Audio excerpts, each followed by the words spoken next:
On January 13, 2024, border security officers at Almaty International Airport detained a middle-aged man attempting to board a flight using forged documents. When they ran his real details through the Interpol database, the officers exchanged glances. The man standing before them had been wanted internationally for an entire decade. The 53-year-old man in an expensive suit carrying someone else's passport turned out to be Samarkan Akhmetov, Samar himself, a crowned ward of zakone, thief-in-law, the highest rank in post-Soviet organized crime, who, since 2012, had served as the overseer of all of Kazakhstan. The moment handcuffs clicked around his wrists, an entire criminal empire collapsed, one built over years of luxury living in the Emirates and managed through a network of loyal deputies back home. In 2025, rumors would circulate that this arrest had been a fatal mistake that led to his death. But was it really? Let's go through the whole story from the beginning. Samarkan's story began far from the glittering skyscrapers of the Arab world and the criminal gatherings on Greek islands. On December 22, 1970, a boy was born in one of the rural districts of the Kyzylorda region, a southern part of Kazakhstan. A boy destined to become one of the country's most influential criminal bosses. The Kyzylorda region in those years was a typical Soviet periphery. Endless steppes, scattered villages, the hard lives of ordinary people. It was here, among dusty roads and single-story homes, that the future Samar grew up. Very little is known about his childhood and youth. Criminal figures of this caliber prefer not to speak about their early years, erasing the traces of their past. His first serious run-in with the law came on September 6, 1994, when 24-year-old Samarkan was already well past the naivete of adolescence. He was detained in Almaty, Kazakhstan's largest city, on charges of robbery. The 1990s in the post-Soviet world were a time of chaos, property redistribution, and the rise of organized crime. Young men from across the former Soviet Union poured into big cities where quick money could be made, legally or not. Samarkan was no exception. On November 17th of that same year, the Kalininsky District Court of Almaty sentenced Akhmetov to 2 years in prison. He was charged under 3 articles of the Criminal Code of the Kazakh SSR simultaneously, which speaks to the seriousness of the offenses. 2 years behind bars in the mid-90s was a harsh school, one that either broke a man or hardened him, forging connections and criminal codes of conduct. After his release around 1996, Samarkan Akhmetov seemed to vanish into thin air. His name no longer appeared in any police reports or criminal cases. It seemed the former robber had come to his senses and decided to live honestly. Kazakhstan's law enforcement completely lost track of him. This period, from 1996 to 2012, remains one of the most mysterious chapters in Samarkan's biography. 18 years of silence. 18 years about which almost nothing is known. What was this young man with a criminal record doing during all this time? Where did he live? What was his occupation? There are no answers in public sources, but the result of those 18 years became clear in 2012. Those familiar with the criminal underworld understand. To earn the title of wor v zakone, a thief in law, you don't simply need a prison record. It requires years of reputation building, respect in prisons, impeccable adherence to the thieves' code of conduct, connections throughout the criminal world, and, crucially, recommendations from existing authorities. Over those 18 years, Samarkan had clearly built all of this. Perhaps he worked for other criminal bosses, carrying out sensitive assignments. Perhaps he ran businesses that required criminal connections, security firms, gambling operations, trade. It's possible he served additional prison sentences that left no trace in public records. One thing is certain. By 2012, 42-year-old Samarkan Akhmetov was a figure well known in certain circles, a man of real weight and authority. A pivotal role in Samar's fate was played by Vaja Biganishvili, a well-known Georgian vor of zakone, who at the time was living in Kazakhstan. In the criminal world, there exists a concept known as making an approach, when an existing authority presents a candidate for coronation to other thieves, essentially vouching for him with his own reputation. It was Biganishvili who opened the door to the criminal elite for the Kazakhstani. Why did the Georgian thief choose Akhmetov specifically? Likely there were long-standing ties between them, possibly business-related. Biganishvili, having settled in Kazakhstan, needed a reliable man who could represent the interests of the criminal world in the region. Samarkan was a perfect fit, a local, well-connected, tested by time. In mid-March 2012, roughly 40 high-ranking representatives of the criminal underworld gathered on one of the Greek islands. A criminal gathering of this level was an exceptional event. Greece had been chosen deliberately. Its warm climate offered relative safety from the intelligence services of post-Soviet countries and convenient logistics for participants traveling from different states. According to law enforcement intelligence, not a single Slavic vor of zakone was invited to this gathering. It was a purely Georgian affair, dominated by representatives of various Georgian criminal clans. This selectivity reflected a serious split in the criminal world at the time. Georgian and Slavic thieves were increasingly operating separately, no longer crossing paths at joint gatherings. At that Greek meeting, a decision was made to crown 5 new vori v zakonie simultaneously. Among them were an Azerbaijani named Ilgar, 3 Georgians, Beso Tutashvili, Dato Rustavsky, and Piro Tbilisi, and the sole Kazakh representative, Samarkan Akhmetov. In terms of ethnicity, this new wave reflected the geographic reach of Georgian criminal clans, the Caucasus, and Central Asia. Notably, the oldest among the 5 newly crowned was Samar himself. He was 41, while the others were younger. In the criminal world, age matters. All else being equal, the older man commands greater authority. The coronation ceremony followed strict criminal tradition. The candidate was presented by existing authorities. In Samar's case, this was done by Vaja Biganishvili. The assembled thieves then posed questions about prior convictions, conduct in prison, adherence to the code, and willingness to live by thieves' laws until death. The coronation itself was conducted by 3 vori of high standing. According to data published by the newspaper Prime Crime, the officiating vori were Nicholas Omarovich Shalibashvili, known as Koka, Temur Borisovich Gugoladze, known as Chairman, and Gari Elergia.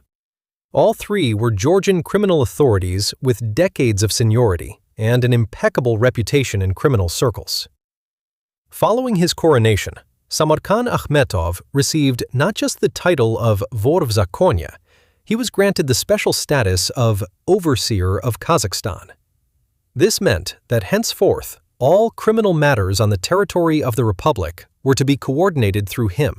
All conflicts between criminal groups were to be resolved with his involvement, and all of the obshchak, the criminal world's communal fund, was to flow through his people. In practical terms, Samar was becoming the supreme criminal authority of an enormous country. Such a status was granted rarely, and only to those who wielded genuine influence and had the means to control the situation. If you're interested in real stories from the criminal underworld, be sure to subscribe to the channel and like this video. In the comments, let us know whether you'd heard of Samar before and what you think about thieves' traditions in modern Kazakhstan. Your engagement helps the channel grow. Having attained his high status, Samarkan made a decision that might seem surprising. He did not stay in Kazakhstan to personally oversee his territory. Instead, the vor v zakonie left for the United Arab Emirates, where he took up permanent residence. Choosing the UAE was logical from a safety and comfort perspective. The Emirates had no extradition treaty with Kazakhstan, and local authorities were reluctant to hand over foreigners at the request of other states, especially when terrorism was not involved. At the same time, Dubai and Abu Dhabi offered a luxurious lifestyle, outstanding infrastructure, and investment opportunities. Many criminal authorities from post-Soviet countries chose this jurisdiction for exactly these reasons. Living in the Emirates allowed Samar to remain out of reach of Kazakhstani law enforcement while maintaining complete control over affairs back home. Modern technology, mobile communications, the internet, encrypted messaging apps made it possible to run a criminal empire remotely. Samarkan could at any moment call his deputies in Almaty, Astana, or any other Kazakhstani city, issue instructions, and resolve disputes.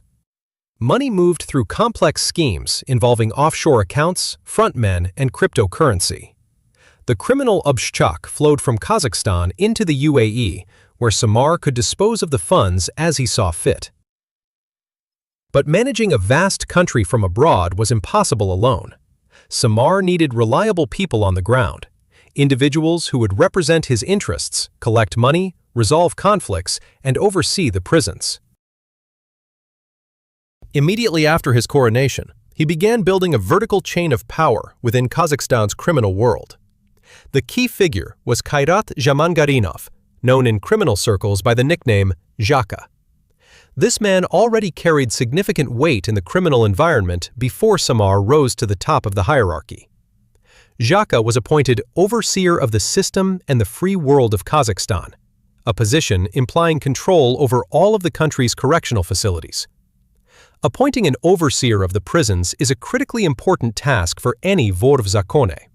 It is in the prisons that new criminal authorities are born, that the obshchak is formed, and that the criminal world recruits its new foot soldiers. Zaka received the authority to appoint overseers for individual pretrial detention centers and penal colonies. These men were responsible for enforcing the thieves' code among inmates, resolving disputes between prisoners, collecting contributions for the obshchak, and maintaining communication with the outside world, what criminals call the free side. Through this network of overseers, Samar controlled all of prison-bound Kazakhstan without ever setting foot in the country. The second key deputy was Samarkan Akhmetov. The shared surname was no coincidence. By some accounts, he was Samar's younger brother, though the exact relationship is not specified in public sources.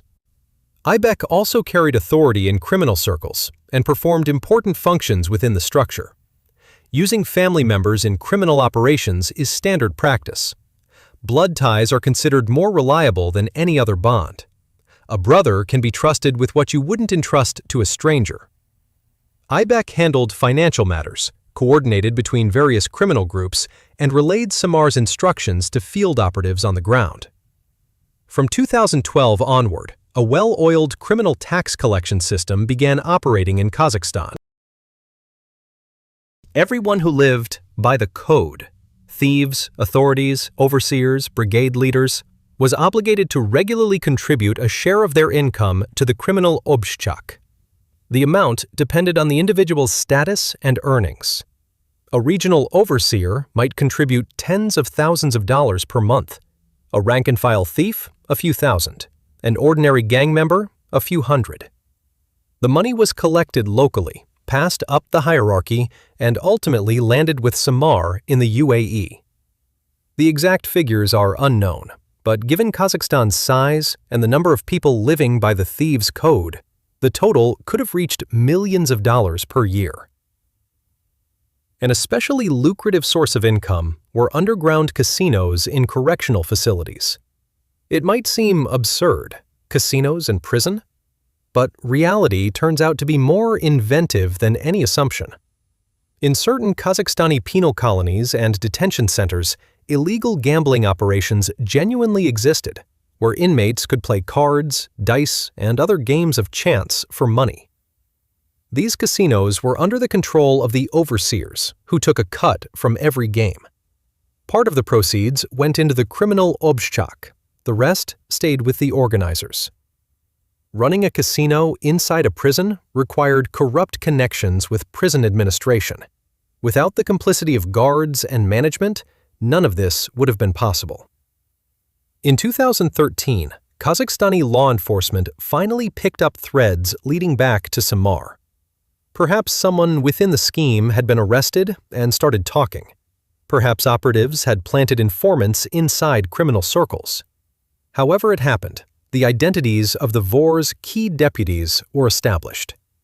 Kairat Zhamangarinov and Aybek Akhmetov came under close surveillance. Simultaneously, in the Atyrau region, a criminal case was opened against Samarkan Akhmetov himself. He was charged with committing especially serious crimes. The specific articles were not made public. An international arrest warrant was issued for Samar through Interpol. In 2014, the investigation entered its final stretch. In Almaty, 4 Kazakhstanis were arrested and put on trial for collecting money for Samar from underground prison casinos. One of those convicted was Samarkan Akhmetov's own younger brother, Aybek himself. The Almaty District Court of Almaty sentenced him to 5 years and 2 months in prison.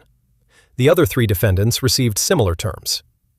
The charges rested on the claim that the defendants had formed an organized criminal group to systematically collect money from illegal gambling operations in correctional facilities and transfer those funds to a vor v zakone living abroad. The trial attracted the attention of Kazakhstani media. For the first time in the country's modern history, the authorities openly acknowledged the existence of the institution of vori v zakone and their influence on the criminal landscape. Rawan Musin, who served as head of the Organized Crime Division of the West Kazakhstan region in 2012, publicly confirmed that Samarkan Akhmetov was indeed known to police as a high-level criminal authority. Musin did clarify one detail, however. Contrary to certain publications, Samar had no connection to the city of Uralsk and had originated from southern Kazakhstan, having lived in Almaty before leaving the country. The conviction of his deputies was a serious blow to Samar's network, but it did not bring about its complete destruction. The criminal world is built in such a way that replacements quickly fill the seats of the detained. As long as the vor v zakone himself remained free and kept his authority, the system continued functioning. Samarkan was safely ensconced in the UAE, continuing to issue orders from there. Contact with Kazakhstan was maintained through new trusted individuals who operated more conspiratorially than their predecessors, having learned from the costly mistakes of those before them. The criminal obshchak continued to be collected, though perhaps in smaller volumes due to intensified law enforcement pressure. Life in the Emirates flowed smoothly and comfortably for Samar. By unconfirmed accounts, he lived in Dubai, the most cosmopolitan and liberal of the 7 Emirates. Dubai attracted wealthy people from around the world without asking too many questions about the source of their income. Here, one could rent or purchase luxury apartments with views of the Persian Gulf, drive expensive cars, frequent the finest restaurants and clubs. For a man with a criminal past, it was a genuine paradise, safety combined with comfort. Samar could stroll along the Dubai Marina waterfront without fear of being seized by Kazakhstani or Russian law enforcement. The international warrant did, however, impose certain limitations. Samar could not travel freely around the world, especially to countries with extradition treaties with Kazakhstan. Europe, North America, most of Asia, all of these destinations were dangerous. Arrest could happen at any airport, at any border crossing. As a result, the VOR confined himself to the UAE and possibly a few other Gulf states where extradition was unlikely. It was a gilded cage, comfortable, but a cage nonetheless. Alongside the Kazakhstani search warrant, Samarkan Akhmetov unexpectedly appeared on Ukraine's sanctions list. One of President Volodymyr Zelensky's decrees imposing sanctions on individuals included the name of the Kazakhstani vor v zakone. What exactly Ukrainian authorities accused him of is unclear from public sources. It may have involved ties to pro-Russian criminal groups operating on Ukrainian territory.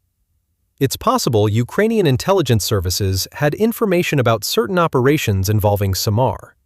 In any case, the sanctions meant a ban on entry to Ukraine and the freezing of any assets on its territory. For 10 years, Samarkan Akhmetov successfully evaded justice. He lived in the UAE, managed criminal affairs in Kazakhstan through trusted intermediaries, and enjoyed all the comforts civilization had to offer. It seemed as though this could go on indefinitely. The Emirates reliably shielded him from extradition, and modern technology kept him connected to the structures under his control. But in early 2024, something went wrong. Perhaps Samar faced a serious problem requiring his personal presence in Kazakhstan. Perhaps he received false information that his case had been closed, or that he could negotiate with the authorities. Perhaps ordinary overconfidence played a role.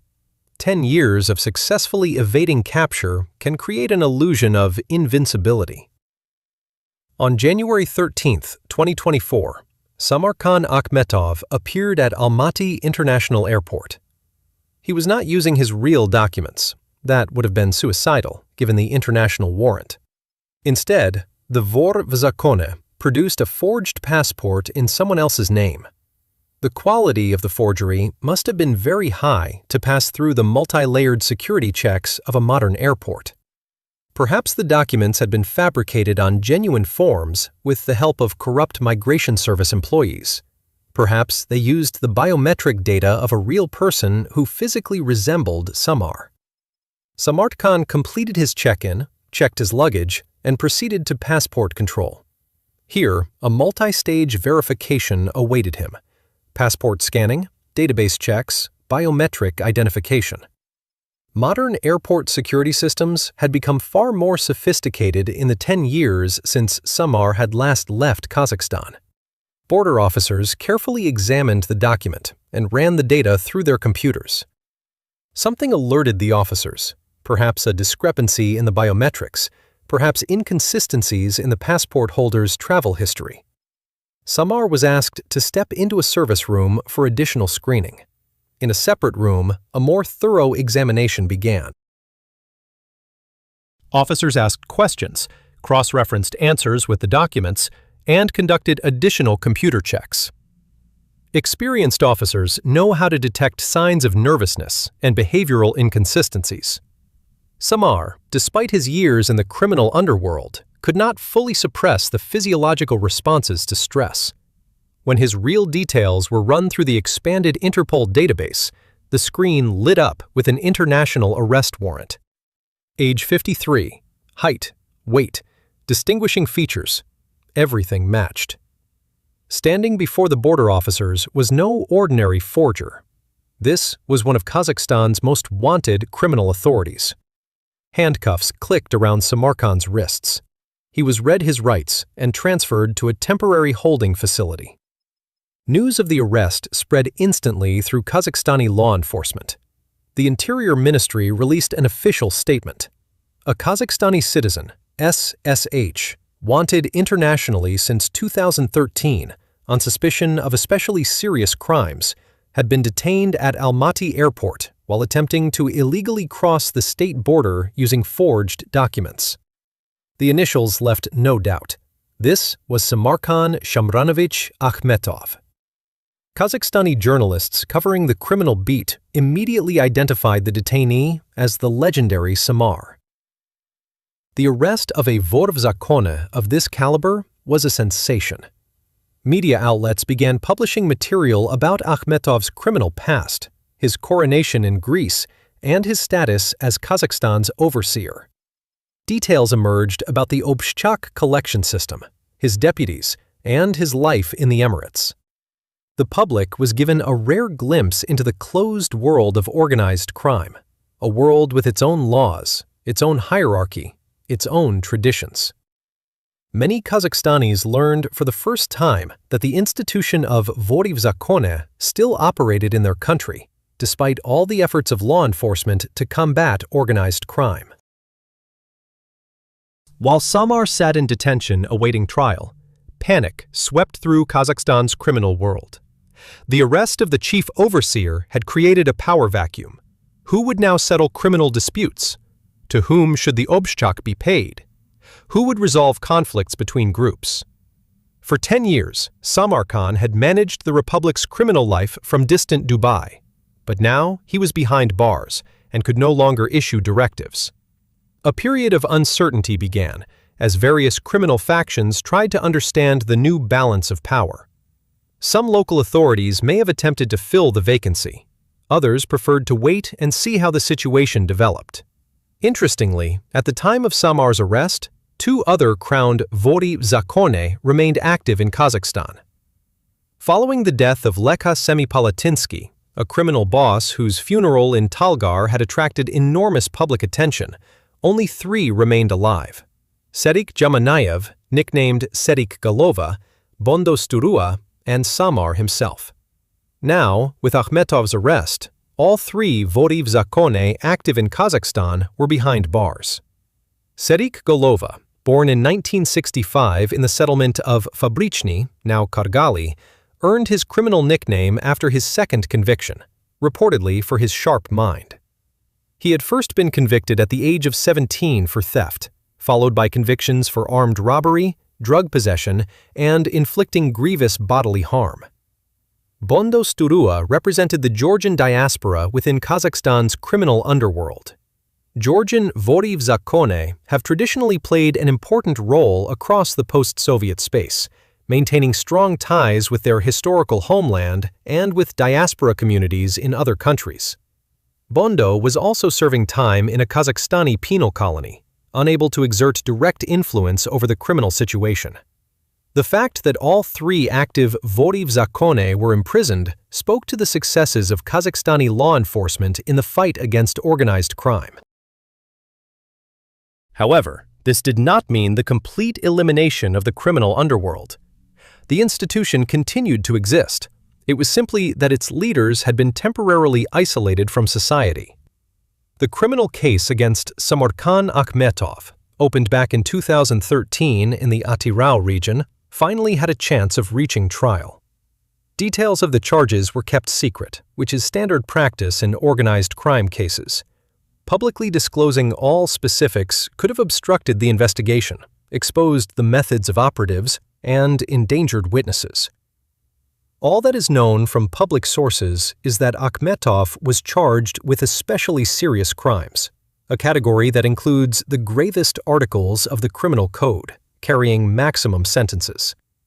Given Samar's status as a vor zakone and overseer of the Republic, charges could include establishing an organized criminal group, leading a criminal enterprise, and extortion on an especially large scale.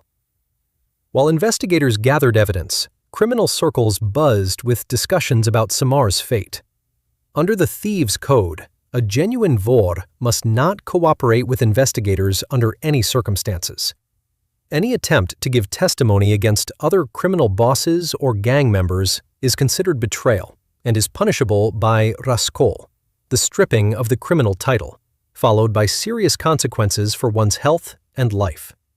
Samar, a man who had spent 10 years as a fugitive and was willing to risk his freedom to return to Kazakhstan, was unlikely to abandon the thieves' principles during questioning. People like this typically hold firm to the end, refusing to testify or acknowledge guilt. The system of collecting the criminal obshak that Samar had built over his years in power was a complex mechanism involving all levels of the criminal hierarchy. At the lowest level were ordinary members of criminal groups, robbers, drug dealers, racketeers, and underground casino operators. They paid tribute to their brigade leaders, the men who directly oversaw criminal activity on the ground. The brigade leaders, in turn, passed a portion of the collected funds up to regional overseers, criminal authorities who controlled the situation in a specific city or region.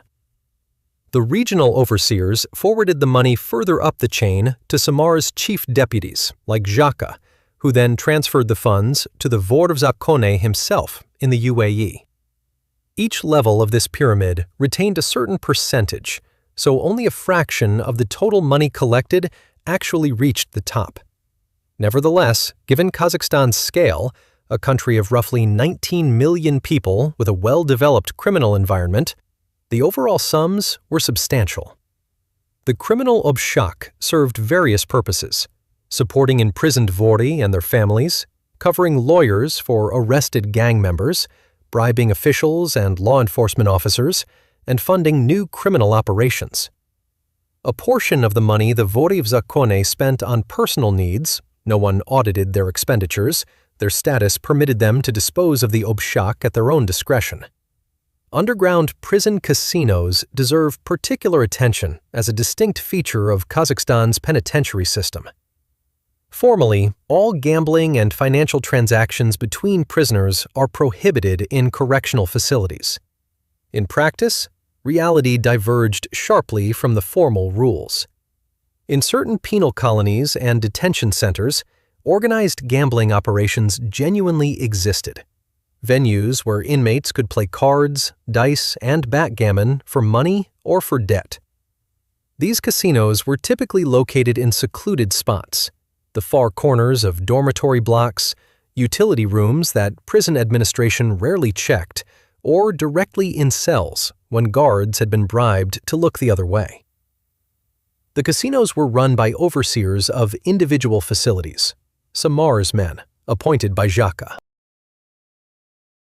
They ensured the security of the gambling, policed the fairness of the games, and collected a percentage from each round. Money circulated in various forms inside prisons: cash delivered through packages and visits, promissory notes that could be redeemed for real money on the outside, and commodities like cigarettes and tea that served as currency. Inmates with connections on the outside could receive significant sums of money, some of which they spent on gambling. Those who lost found themselves in debt bondage that could persist long after their release. Corruption in the prison system was central to the operation of this scheme. Without the complicity of at least some facility staff, underground casinos could not have existed. Guards received their share from the overseers, and in return, warned of inspections, turned a blind eye to obvious violations, and ensured the delivery of money and goods inside the facilities. Colony commanders either didn't know what was happening or deliberately refrained from intervening, collecting kickbacks from subordinates. This arrangement suited all parties. Overseers profited and cemented their authority, guards earned extra income, and administration avoided riots and unrest, because the casinos served as a kind of pressure valve for the inmate population. In 2014, when 4 Kazakhstanis stood trial for organizing the collection of money from prison casinos, interesting details came to light. It emerged that the scheme had been operating at least since 2012, immediately after Samar's coronation. Its geography spanned numerous correctional facilities across Kazakhstan, from Almaty to the West Kazakhstan region. The sums flowing through this system amounted to millions of tenge every month. After conversion and transfer abroad, Samarkan Akhmetov received his share in dollars or euros, deposited to accounts in UAE banks or through informal money transfer systems like Hawala, which is widely used across the Middle East. Keep following the development of this story.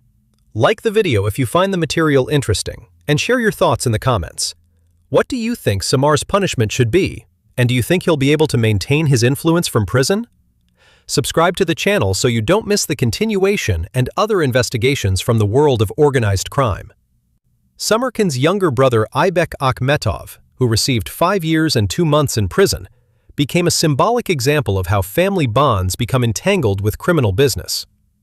The use of relatives in criminal schemes has a long history worldwide. The Italian Mafia was built on family clans. The Japanese Yakuza used an oyabun-kobun system of pseudo-familial bonds.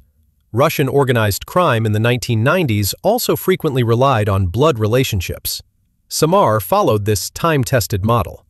A brother could be trusted with financial flows, knowing he would not betray you or steal more than is due. Blood ties in the criminal world are valued especially highly because, in an environment where betrayal is punished by death, kinship offers an additional guarantee of loyalty. Aybek's fate after his release from prison remains unknown. In all likelihood, he returned to the criminal world. Men of his caliber rarely break with the past. 5 years behind bars would not have broken him. It is not a long sentence for someone living by the thieves' code. He may have continued working for his brother, though more covertly, having absorbed the lessons of his arrest. He may have shifted to other activities less directly tied to the obszak. A prison term for a criminal authority is not a stigma. It is more of a badge of honor, confirming loyalty to the code and willingness to accept the consequences of one's actions.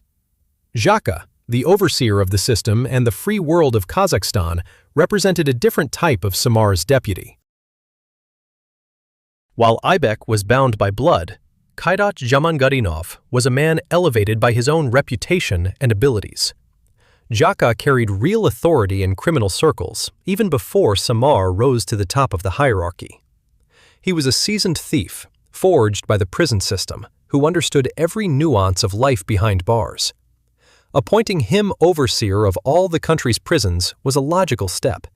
Who better to manage penal colonies than a man who had spent years inside them himself and understood that world from the inside?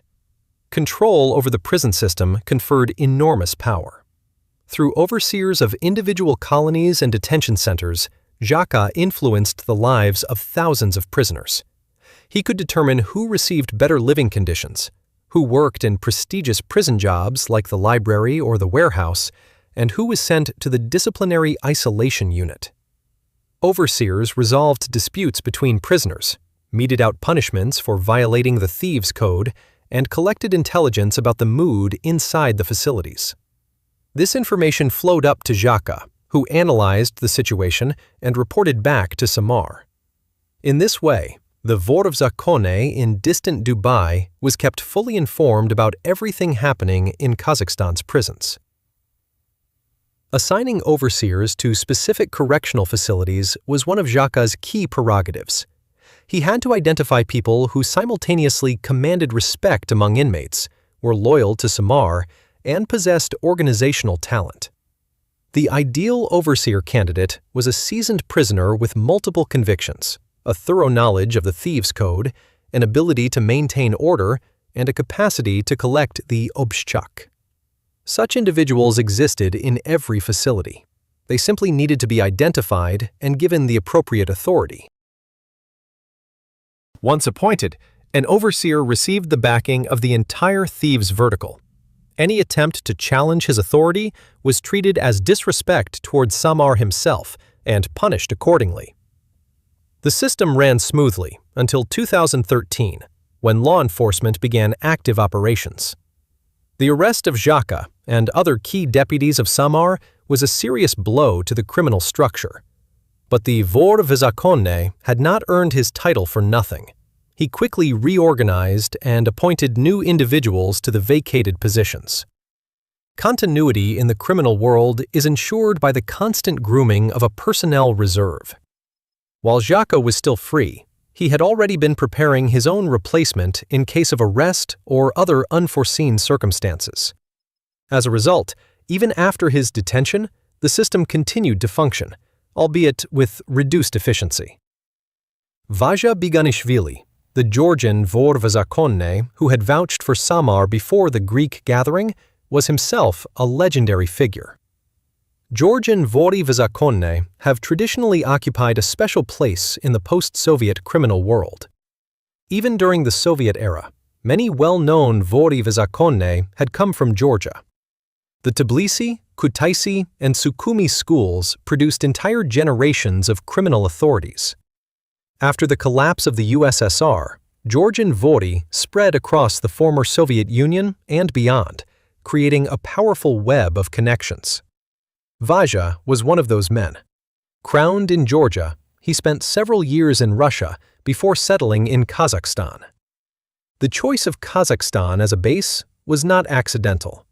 The republic was an attractive target for organized crime, abundant natural resources, a developing economy, a degree of official corruption, and proximity to both Russia and China. The Georgian diaspora in Kazakhstan was large enough to ease integration. Vaja quickly established contacts with local criminal bosses and began building his own sphere of influence. He needed a reliable partner from among the Kazakhs, someone who understood local specifics, had the right connections, and could represent shared interests. Samarkan Akhmetov was a perfect fit.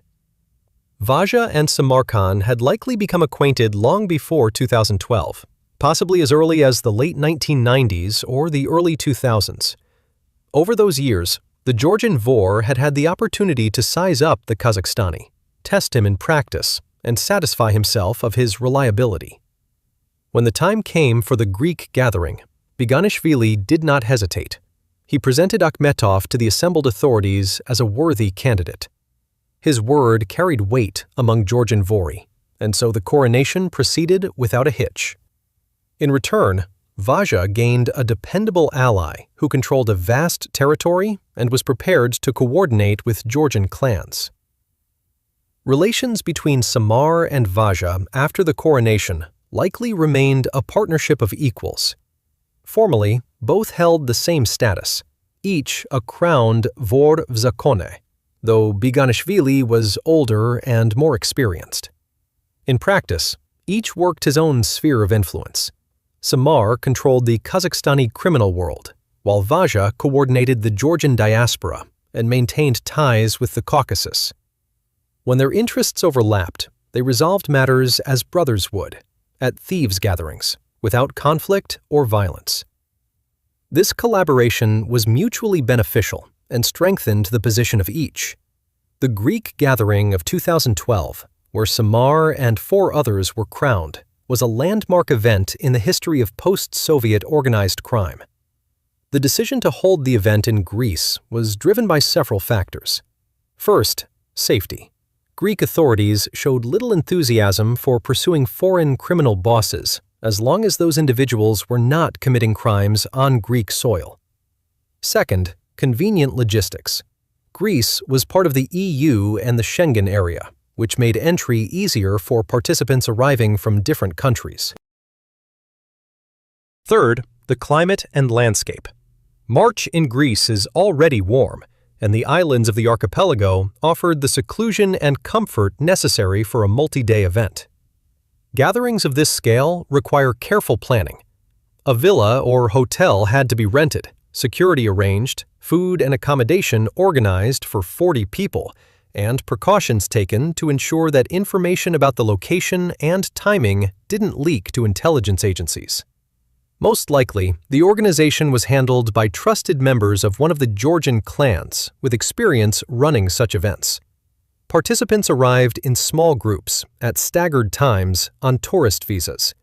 To Greek border officers, they appeared to be ordinary, wealthy tourists from post-Soviet countries. Nothing suspicious. At the gathering itself, important matters of criminal life were discussed. Spheres of influence, intergroup conflicts, distribution of the obshchak, and new areas of activity. The coronation of 5 new Vori was only one item on the agenda, albeit an important one. Each candidate was introduced, questioned, and had his background scrutinized. Ilgar, the Azerbaijani, obviously controlled some territory or area of operations where a high-ranking Vor was required. Beso Tutashvili, Dato Rustavsky, and Piro Tbilisi represented different Georgian clans and regions. Samar was the only representative of Central Asia among those crowned, which underscored the importance of the Kazakhstani direction. The absence of Slavic Vori from the gathering spoke volumes about the split in the criminal world. Traditionally, the Thieves' Brotherhood presented itself as international, a world where ethnicity was of no consequence. In practice, by the early 2000s, a division had taken place between the Georgian and Slavic branches. The reasons were varied: conflicts over spheres of influence, differing approaches to running operations, the personal ambitions of leaders. Georgian Vori began holding their own gatherings without Slavic participation, and vice versa. This weakened the criminal world as a whole, but each side considered itself the guardian of the true thieves' tradition. For Samarkan Akhmetov, the coronation meant a radical change in both status and lifestyle. Before it, he was probably a respected figure in criminal circles, but no more than that.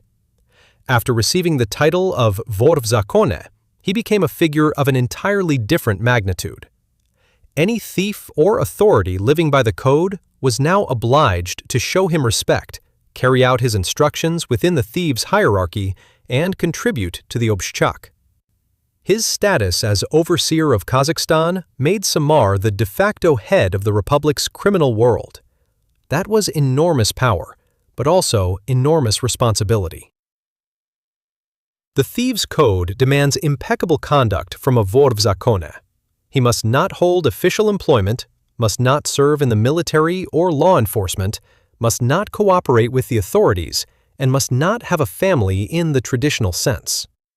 A thief lives for the criminal world. All his actions are directed towards sustaining and expanding that world. Any deviation from the code can lead to raskol, the stripping of the title at a thieves' tribunal. For a vor, raskol is a kind of social death within the criminal environment, and often a physical death follows, because a disgraced vor may be killed by his former comrades. Having received the title, Samar was bound to follow these laws strictly. His life in the UAE, outwardly distant from crime, was in reality fully devoted to thieves' affairs. He could not open a legitimate business, could not take a job, could not publicly declare his income. All of his activity was conducted in the shadows, through frontmen and offshore companies. The money he received from Kazakhstan technically did not belong to him. It was the criminal obshchak, of which he was the steward. A portion went to the needs of the criminal community. A portion he could spend on personal needs, but always under the scrutiny of other vori, who could at any time demand an accounting. 10 years of life in Dubai were comfortable on one hand and deeply stressful on the other. Samar lived in constant anticipation of extradition or assassination. A vor of his level always has enemies, competing factions, aggrieved authorities, those who have been disciplined. Rivals always await a moment of weakness to seize a vacated position. Samar had to constantly maintain contact with Kazakhstan, project strength and control, resolve conflicts, and punish those who defied him, all from thousands of kilometers away from his territory. Any delay in a decision, any mistake in appointing people, could weaken his position and invite challenges to his authority from other bosses. Technology played a central role in running a criminal empire from abroad. Mobile phones, messaging apps, and encrypted communications channels allowed Samar to remain connected around the clock. He likely used several phone numbers, regularly changed SIM cards, and employed encrypted messaging apps like Telegram or Signal. Voice calls were made via VPN and secure channels to prevent intelligence agencies from intercepting conversations. Financial transactions were conducted through complex schemes using cryptocurrency, offshore accounts, and informal money transfer systems. Hawala, the ancient transfer system prevalent across the Middle East and South Asia, was perfectly suited to Samar's needs. The principle is simple. A person in Almaty hands money to a local Hawala dealer who contacts a partner in Dubai, who then pays the equivalent sum to the recipient. No bank transfers, no paper trail, everything running on trust and centuries-old connections between dealers.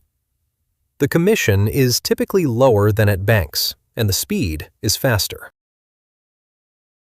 For criminal structures, it is the ideal tool, one that allows millions of dollars to move without attracting the attention of financial regulators.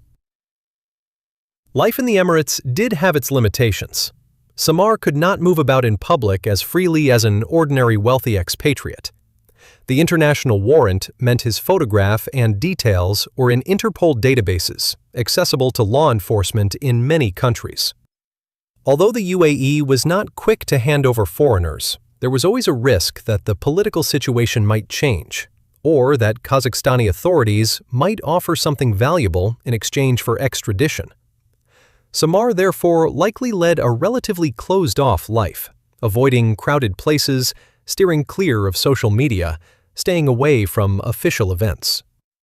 Nevertheless, Dubai offered enough diversions for someone living in the shadows. Private villas on the Palm Islands, members-only restaurants, elite gyms, yacht clubs, all of this was accessible to someone with money and connections. Samar could enjoy a level of comfort inaccessible to most of his compatriots, but he was always glancing over his shoulder, mindful of the warrant and his enemies. Vori bez zakone rarely die of old age. Their lives are full of risk, and many end their journey either behind bars or with a bullet. The question of why Samar decided to return to Kazakhstan in January 2024 remains open. A man who had successfully hidden for 10 years fully understood the risks. Forged documents offered no guarantee. Modern identification systems at airports grow ever more sophisticated, and biometric technology makes using someone else's passport increasingly difficult. What could have compelled him to take such a risk? Perhaps a critical situation had arisen in Kazakhstan requiring his personal presence. A serious conflict between factions may have broken out that could not be resolved remotely. It's possible someone close to him was in trouble, and Samar felt he could not stand by. Another theory. Samar received false information that his criminal case had been closed, or that there was an opportunity to negotiate with the authorities. The criminal world thrives on intrigue and disinformation. Rivals may have deliberately planted such rumors, knowing they would provoke a return and subsequent arrest. Corrupt contacts inside law enforcement may have passed along supposedly reliable intelligence through a chain of intermediaries about an upcoming amnesty or the dismissal of his case. Samar, worn down by life in exile, may have believed them and made a fateful decision. A third hypothesis involves psychology. 10 years on the run, even in comfortable conditions, is a grueling ordeal. A person is severed from his homeland, from a familiar environment, from people who understand and respect him. In Dubai, Samar was a wealthy émigré, nothing more.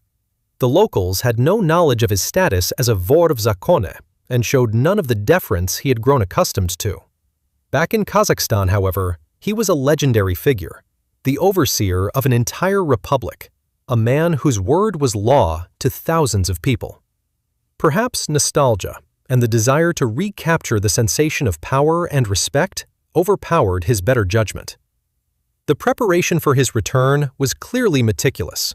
Obtaining high-quality forged documents was no simple task. Modern passports incorporate multiple layers of security: watermarks, holograms, microprinting, and biometric chips containing fingerprints and photographs.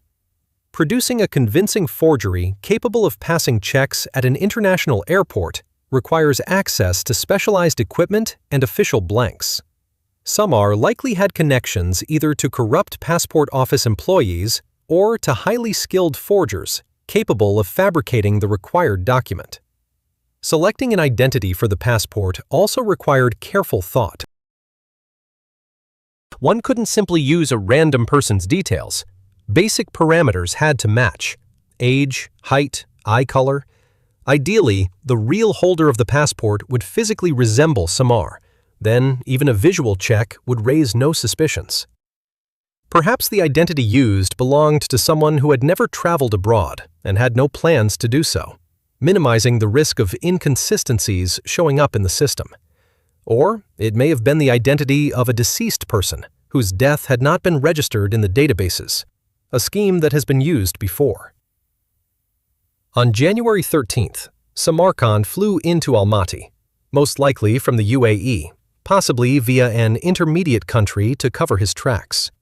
The direct Dubai-Almaty flight exists, but using it would have been too risky. Kazakhstani intelligence agencies almost certainly monitored passenger flows from countries where wanted fugitives might be hiding.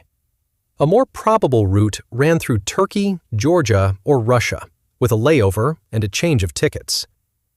Each time Samar passed through border control, he risked exposure, but apparently luck held several times. In Almaty, however, it ran out. When the border officers detained him, Samar likely understood the game was over. An experienced man would not resist or try to flee, pointless in an airport full of cameras and armed security. He calmly accompanied the officers to the service room, perhaps without showing any emotion at all. For a wor v zakone, it is important to maintain dignity under any circumstances, not to give the police the satisfaction of seeing fear or despair. When the handcuffs were put on him, Samar accepted it as inevitable, knowing that a long investigation and, most likely, a severe sentence lay ahead. Placement in a temporary holding facility marked the beginning of a new chapter. For a man who had spent 10 years living in the luxury of Dubai, the contrast was stark. A detention cell in Almaty is a few square meters, a bunk, a primitive toilet, meager food, none of the usual comforts. But Samar had been behind bars before. His first conviction in the 1990s had given him experience of prison life and taught him how to survive in confinement. Beyond that, the status of a wor v zakone commands special treatment, even in pretrial detention. Other inmates show respect. The overseers of the facility ensure he has what he needs, and the administration, knowing who they are dealing with, treads carefully. Word of the arrest spread quickly through the criminal world. For many, it was a shock. Samar had seemed untouchable, a man who had outsmarted the system and lived freely, managing his affairs from abroad. His arrest showed that even the most cautious and powerful bosses are not immune to mistakes. In criminal circles, discussions erupted. Who would now oversee Kazakhstan? Could Samar manage the situation from prison, or would a new authority need to be appointed? Would he hold firm during the investigation, or try to negotiate with the authorities at the risk of raskol? Kazakhstan's Interior Ministry officially confirmed the arrest, though without naming him directly, using only the initials SSH, standard practice until charges are formally filed and the case goes to trial. Journalists who covered the criminal beat, however, quickly established the identity of the detainee. Media coverage generated significant public response.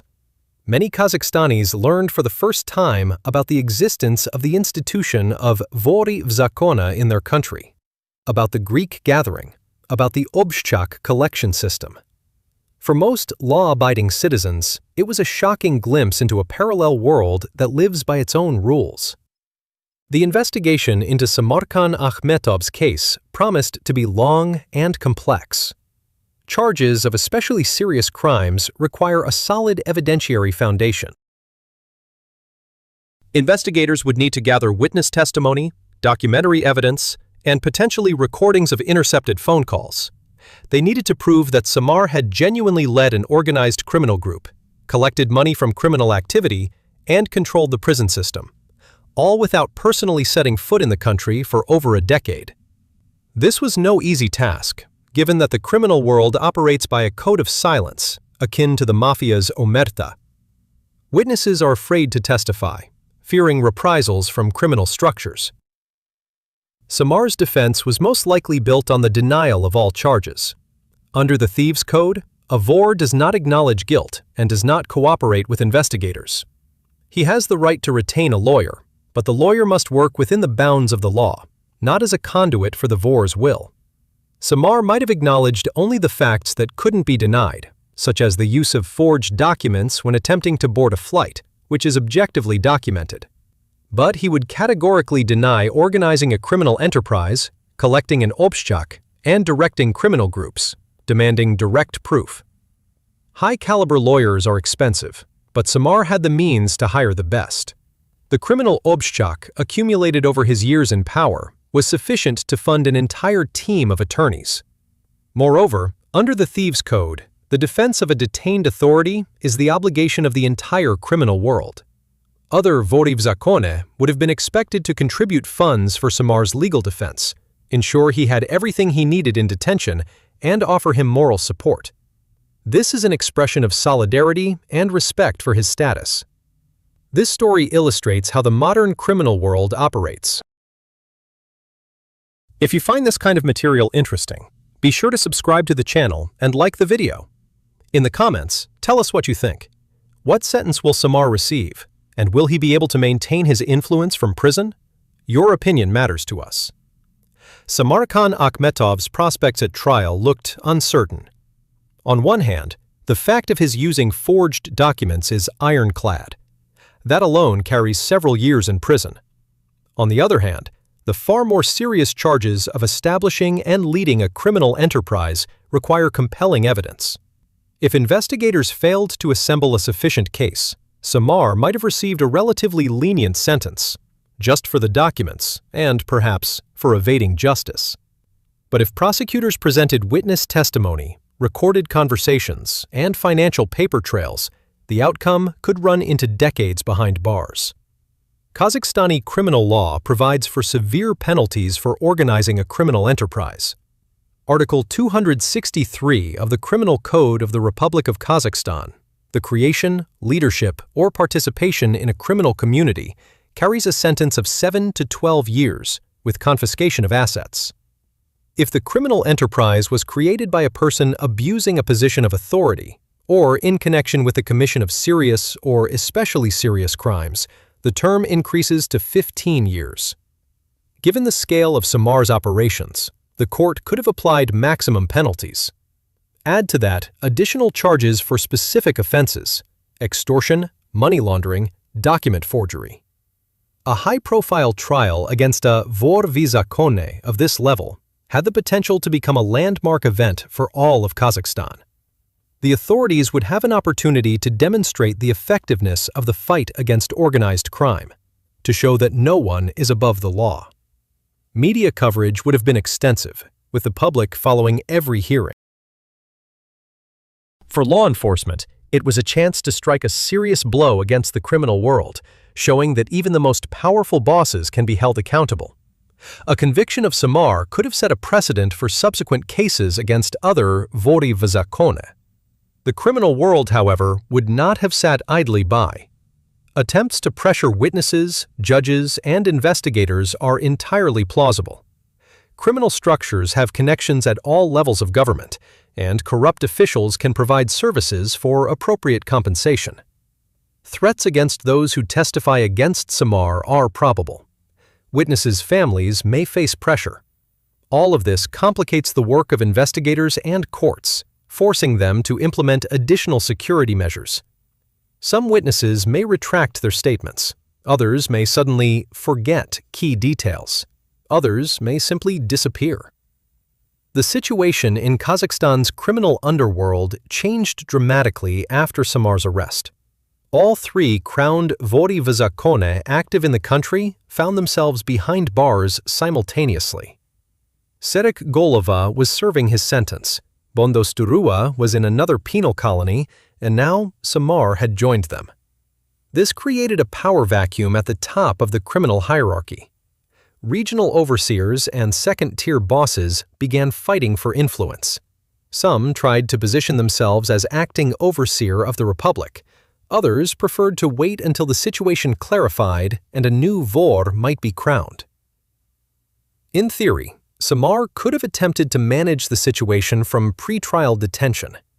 In Kazakhstani prisons, as elsewhere in the post-Soviet space, there are channels of communication between inmates and the outside world. Family deliveries, bribed guards, mobile phones smuggled into cells. All of this allows contact with the outside to be maintained. A vor v zakone, even while imprisoned, retains his authority and can issue instructions through intermediaries. However, the effectiveness of such management is significantly lower than when operating freely.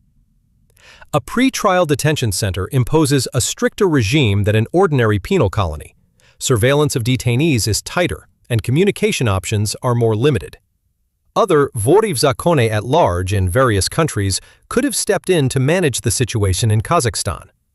Under the Thieves' Code, a territory left without an overseer must be placed under control until a new one is appointed.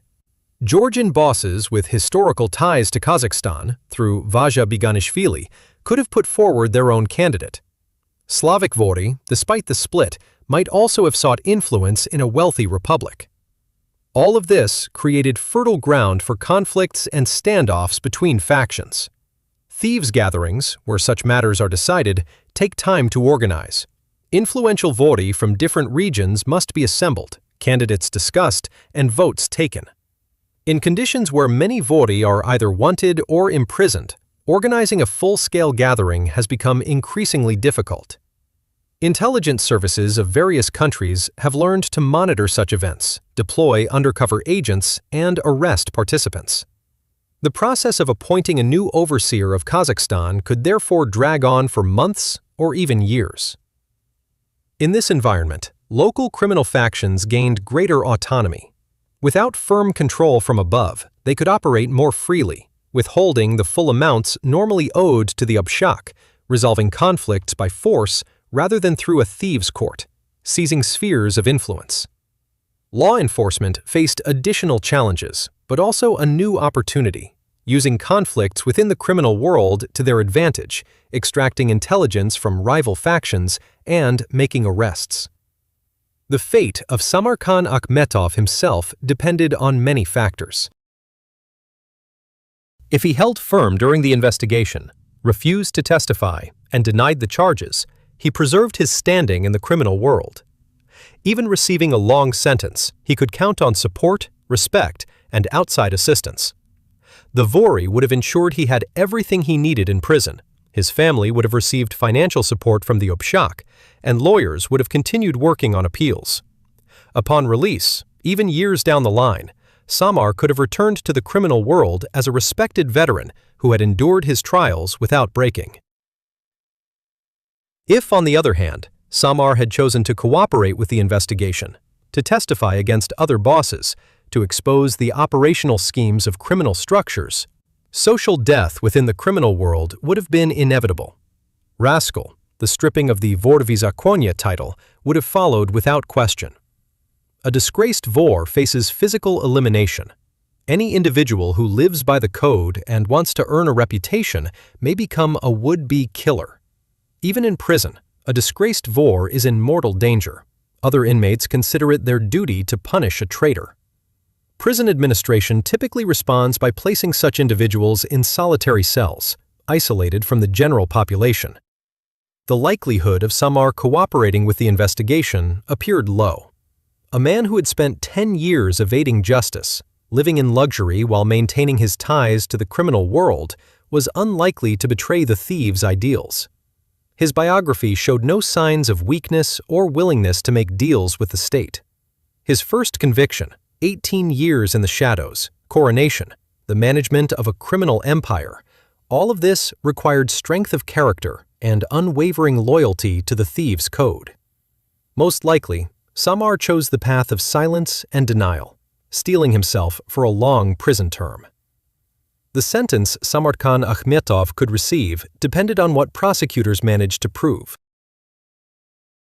In the best case for him, 5 to 7 years for forged documents and illegal border crossing. In the worst case, 15 or more years for establishing and leading a criminal enterprise with confiscation of assets. Given Samar's age, 53 at the time of arrest, even 10 years in prison meant he would walk out an old man.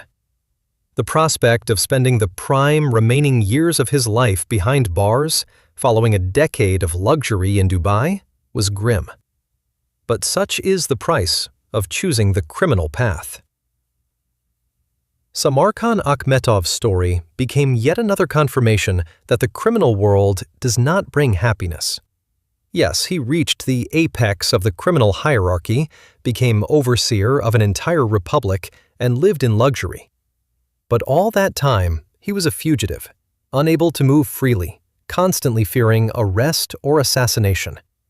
His deputies sat in prisons, his younger brother received a sentence, and he himself ended up behind bars. Money, power, respect within criminal circles, all of it proved ephemeral, vanishing in an instant at the moment of his arrest at the airport. An ordinary life, a family, legitimate work could have offered more genuine happiness than the title of Vor v zakone and millions from the criminal obshak. For Kazakhstani society, the Samar case became a lesson in the reality of organized crime. Many people perceive the criminal world through the lens of films and TV series, where thieves are depicted as romantic, rebellious heroes. The reality is entirely different. It is a world of violence, betrayals, and ruined lives. Vori live by brutal laws in which the slightest weakness is punished by death, a world where there is no room for normal human relationships. Money is extracted through the suffering of others, victims of robbery, drug addicts, gamblers who lost everything in underground casinos. Behind the glossy exterior of a luxurious lifestyle lies constant fear, moral degradation, and an inevitable end, either behind bars or in the grave. By arresting Samar, Kazakhstan's law enforcement scored an important victory in the fight against organized crime. But the fight is far from over. As long as there is demand for illegal goods and services, as long as corruption exists within government structures, and as long as young people see a criminal career as a path to quick wealth, the thieves' world will continue to reproduce itself. When detained bosses are replaced, the system adapts, finding new ways to generate income and influence. The complete dismantling of the institution of warrant v zakone requires a comprehensive approach. Effective law enforcement, the eradication of corruption, social programs for young people, and economic development in the country's regions. Meanwhile, in Kazakhstan's prisons, Serik Golova, Bondo Sturua, and Samarkan Akhmetov were serving their sentences. 3 crowned warrant v zakone, each with his own story, his own ambitions, his own connections. Despite their imprisonment, they retained influence inside the colonies, controlling a significant share of the inmates who lived by the thieves' code. Criminal authorities in prison hold a special status. Administration prefers not to clash with them without pressing necessity, understanding that they have the capacity to organize riots and mass unrest. Other prisoners show them respect, provide for their needs, and protect them from threats. In his detention cell, Samar presumably reflected at length on the life he had lived. From a poor boy in the Kyzylorda region to a warrant v zakone and overseer of Kazakhstan. From his first conviction for robbery to his coronation in Greece. From the luxury of Dubai to an arrest at Almaty Airport. The circle had closed. The road had led back to where it began, behind bars. Was it all worth it? Could he take pride in the years he had lived, or did he feel regret? Only Samarkan Akhmetov himself knows the answers to those questions, and he is unlikely to share them publicly. Samar's story is not simply a criminal chronicle. It is a reflection of the processes unfolding within post-Soviet society. The institution of warrant v zakone was born in Stalin-era labor camps, survived every political upheaval, adapted to the market economy of the 1990s, persisted through the 2000s, and endures to the present day.